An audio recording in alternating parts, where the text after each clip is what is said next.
היום אנחנו מכינים קציצות ירק טעימות בטירוף ללא גלוטן עם אפשרות אפילו ללא שמן. מתאים לצד גבינות, טחינה או מטבל אחר לרשותכם.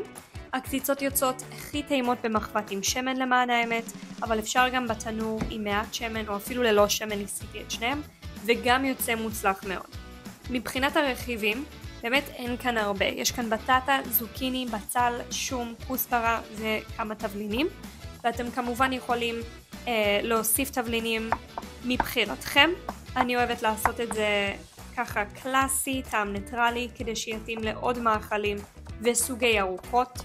מה שעוזר כאן להדביק את הקציצות, כמו שאנחנו יודעים, אם אנחנו עכשיו מכינים מתכון שהוא טבעוני או קציצות שהן טבעוניות, אין לנו כאן ביצה שתעשה את העבודה הזו.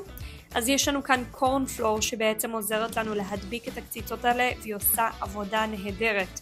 לא צריך שום דבר נוסף, לא זירי פשטן טחונים ולא קמח רגיל או כל דבר כזה או אחר, זה ממש סוגר לנו את הפינה הזו.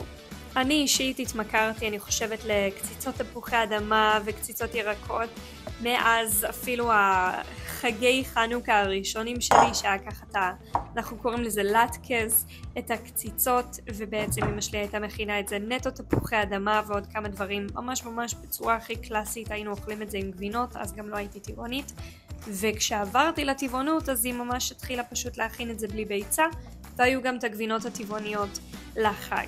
עם הזמן, כמובן זה היה לפני משהו כמו 8-9 שנים, עם הזמן הגבינות הטבעוניות, השוק רק פורח ויש יותר ויותר אופציות לבחור מהן, יותר באמת שפע, מה שלא היה לפני 8-9 שנים.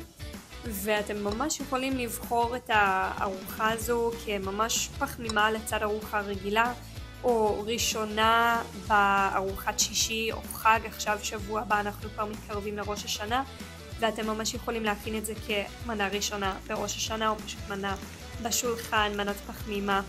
המתכון המלא כמובן פה בסרטון למטה בתיאור, ושיהיה לנו בתיאבון.